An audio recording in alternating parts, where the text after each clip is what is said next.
wanting to play golf with and compete against. And for the first 2 or 3 holes, there was really not much at all to be said. And then finally on 12, I asked him about something in his putting. And it's like, because I'm a geek when it comes to putting and golf and whatever, right? Everybody calls me a scientist, whatever. He's a nerd as well. Mm-hmm. Complete nerd. Something just cracked inside the golf world. Tiger Woods has quietly called out Bryson DeChambeau after his latest remarks about Jack Nicklaus. And insiders say this clash is about far more than a single comment. Old grudges, LIV fractures, and legacy politics are colliding again, revealing a deeper story beneath the surface. It all started with a small spark of provocation that exploded instantly. For the past 18 months, Bryson has delivered statistic-heavy commentary on the GOAT debate sharp-edged numbers first opinions that made him both intriguing and infuriating. He spoke about how modern athletes train differently, how distance and data redefine historical comparisons, and how judging legends with outdated metrics is like evaluating a rocket ship using 1970s car standards. To Bryson, it was analysis. To the old guard, it sounded like a veiled challenge to golf's holy scripture. A lot of it's due to Tiger. Not very many scenes where you got a whole crowd that busts through the ropes to go watch Tiger and wanted to get around him as close as possible. That was a unique situation that I think golf will forever cherish, because that's really what he has meant to the sport. Fans wasted no time turning that spark into a wildfire. Every time Bryson mentioned generational differences, someone clipped it, reposted it, and added captions like, "Is he coming for Jack?" The fan base remembers everything, especially Bryson's infamous par 67 at Augusta comment. Even though he apologized, the quote became a permanent internet souvenir of early career hubris, resurfacing whenever he spoke boldly. Media outlets saw the friction and poured gasoline on it, framing Bryson's blunt but honest commentary as disrespect toward Jack Nicklaus himself, as if questioning statistical models meant attacking Jack's very legacy. Soon, his interviews were treated like coded heresy, reviving golf's favorite storyline. Innovation versus tradition, with Bryson as the main course. Social media finished the job. Short clips stripped of context and packaged for outrage circulated with doom-laden captions. Fan accounts turned nuanced thoughts into sound bites, and the younger algorithm-driven corners of the golf world grabbed onto the drama like it was a season finale. A few data-based musings suddenly morphed into, "Did Bryson disrespect Jack Nicklaus?" And headlines forced even neutral fans to take sides. The narrative hardened. Bryson the disruptor versus Jack the untouchable legend. It wasn't just a misunderstanding, it was a perfect golf storm. A modern player obsessed with data, a tradition-anchored fan base, a comment with sharp edges, and a sport always hungry for controversy. And once it went viral, one name inevitably got pulled into the center: Tiger Woods. If Bryson lit the match, Tiger supplied the freeze. Their relationship once looked friendly practice rounds, mutual praise, supportive messages, until Bryson jumped to LIV in 2022. After that, everything iced over. Bryson admitted Tiger cut him off. The messages stopped, the calls stopped, and even his birthday text went unanswered. For Bryson, the silence felt deeply personal. Focus on it, really focus on it, even making this putt, but I knew I still had a job to complete. And I learned it from Tiger that the job's not complete until you hold that final putt on 18. And so when I made it, I was like, internally, I got chills in my body, but I said, calm yourself down, you gotta finish the hole. You gotta finish the hole. For Tiger, the situation felt principled. During the PGA LIV fallout, he wasn't just another player, he became the unofficial guardian of golf tradition. While LIV defectors preached innovation and freedom, Tiger stood firmly for legacy, history, and loyalty to the institution that built him. So when Bryson crossed that line, Tiger's silence didn't feel accidental. It felt symbolic, a message that some boundaries, once crossed, stay crossed. Then came the moment that sent the rumor mill spinning: the Open at Royal Troon. Tiger approached Bryson after a big win, offered a few polite words, and walked off with the calm precision of a man fully aware of the cameras. Some fans saw a thaw, others saw pity. Many saw performance, but everyone saw drama. Bryson, earnest as always, publicly thanked Tiger, which only fueled speculation that this was less reconciliation and more PR choreography. The silent backdrop mattered even more. PGA and LIV negotiations had devolved into golf's version of a civil war. with Tiger positioned as the unofficial captain of the resistance. Every gesture, handshake, or cold shoulder became symbolism on a chessboard. Bryson's name hovered at the edge of that battlefield, representing a brash-era Tiger wasn't sure he wanted. So when the disrespecting Nicklaus storyline erupted, it wasn't just about a comment, it was about years of silence, split loyalties, and an unhealed fracture. Tiger's subtle call-out didn't exist in a vacuum. It lived at the intersection of personal history, league politics, and a legendary career built on defending golf's sacred icons. Ironically, Jack Nicklaus himself had once praised Bryson's game. In 2020, Nicklaus complimented Bryson's scientific approach, calling his distance experiments amazing. But once the narrative shifted into Bryson versus Jack, that endorsement aged awkwardly. The same player once admired for pushing boundaries was recast as the rebel challenging a saint. The contradiction didn't slow the outrage. Scandal never pauses for nuance. I think every event is a little more elevated in regards to the noise level and the hustle-bustleness. And so when you go play a major and like even the Masters or US Open, there's going to be some rowdiness out there. They want to see some competitiveness and some fire. They're going to be cheering and rooting you on. So I feel like it's a very good prep for me going into these majors. It's definitely been helpful for the past couple of years for me. Been playing a lot better. The reactions soon folded back on themselves in full whiplash fashion. Older fans clung to the belief that Bryson had insulted golfing royalty.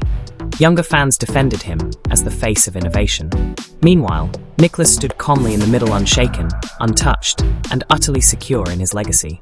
18 majors, countless memories, and a golden glow of reverence aren't rattled by internet noise. But the noise grew anyway. Then came the ripple effects the headlines nearly missed. Bryson was no longer simply a golfer, he was a content creator, a data evangelist, a tinkerer broadcasting every experiment with millions watching.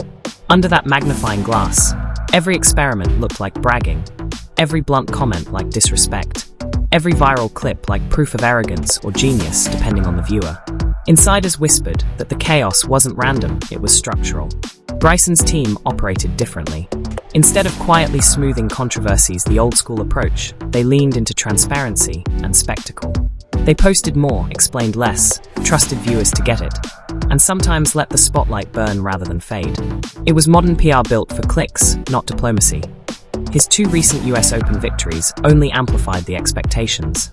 The better he played, the more people demanded perfection off the course. Suddenly, every minor remark was magnified. Every misinterpreted sentence turned into a referendum on golf's values. Beneath it all hummed the real question. Was this really about one quote, or about who gets to define golf's future? Because at the heart of the backlash wasn't Jack Nicklaus. It was the tension between reverence and reinvention. And Bryson had walked straight into the crossfire. The final spark came from the algorithm itself. This controversy didn't explode on a fairway, it detonated inside the digital hurricane. In today's media ecosystem, a full-blown scandal requires only 2 ingredients: a spicy quote and an algorithm hungry for chaos. Bryson supplied the first, social media supplied the second. Together, they created a storm that spiraled faster than a wind-blown Troon bunker shot. The firestorm began the way most modern controversies do, with short-form content creators slicing long interviews into 10-second clips stripped of every ounce of nuance. Bryson's full GOAT conversation had been thoughtful, layered, and rooted in his fascination with performance metrics. But online, context is always the first casualty. Viewers saw only the most explosive fragments: modern players, new standards, data changes, everything stitched together with dramatic music and captions screaming, "Is this disrespect?" Once those clips went viral, the next phase triggered automatically. Reaction channels jumped into action.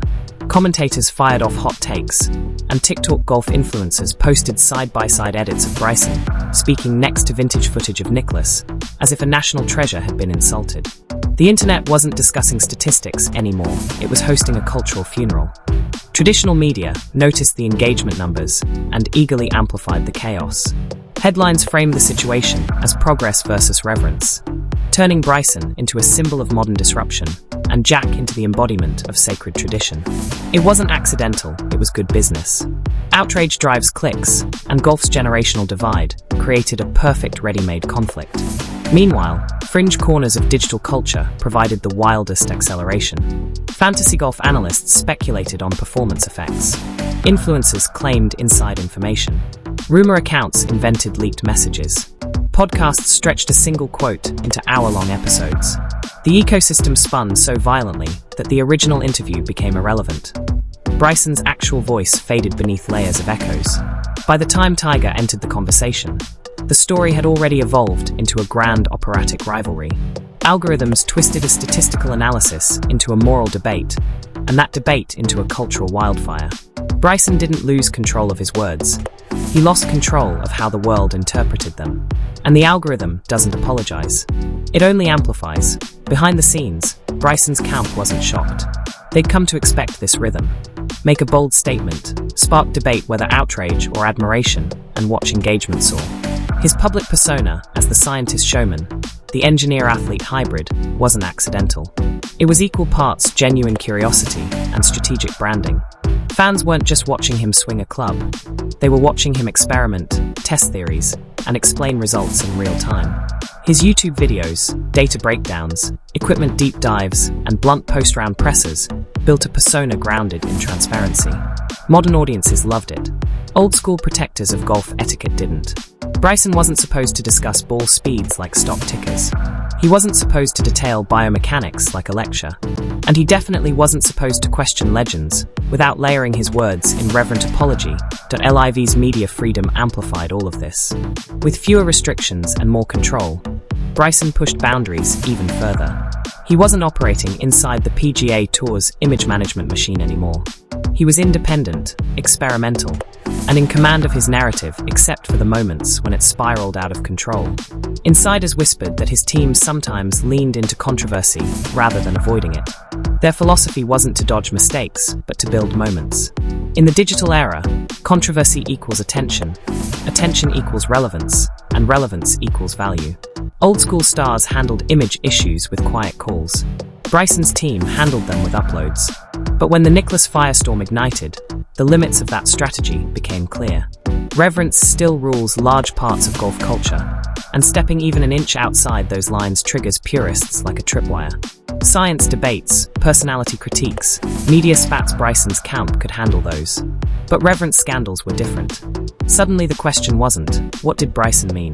It was, how do you repair damage when the issue isn't logical, it's emotional? And that's when the story stopped being about Bryson at all and became a referendum on golf's future. The fallout spread everywhere. Sponsors recalculated behind closed doors, weighing whether Bryson's surging visibility outweighed the risk of brand blowback. Golf is built on heritage, class, and tradition. Companies love a disruptor, but only if the disruption sells gear, not outrage. Bryson's wins kept him marketable, but whispers about tone-deaf moments made some brands cautious. Too much turbulence, and even his brightest accomplishments could get overshadowed. Inside locker rooms, the political temperature climbed. Respect for legends isn't optional, it's a cultural law. Tiger's cold shoulder wasn't just personal, it was a signal flare. When he publicly reacted, he wasn't merely defending Jack Nicklaus, he was defending the sport's unwritten rules. Players noticed. Some agreed, some grumbled privately, but all understood the symbolic weight. The rift even carried implications for Ryder Cup chemistry and team room trust. If players view Bryson as someone who threatens golf's ethos even unintentionally, that distrust spreads. And if Tiger's reaction becomes the benchmark, the divide could last far longer than the quote that sparked it. Beyond personal politics lay the larger question. What did this mean for Nicklaus's legacy? Truthfully, nothing. 18 majors don't wobble over a misinterpreted remark. But symbolically, it meant everything. Jack became the centerpiece of a generational tug-of-war between tradition and reinvention, reverence and disruption, past and future. Tiger stood as the shield. Bryson became the spark. And the sport found itself split between them, forced to consider competing visions of what golf should be. The scandal may fade, but the fault lines it exposed won't. Tiger stands guard over tradition. Bryson charges forward into innovation. And Jack remains the unshaken monument in the middle.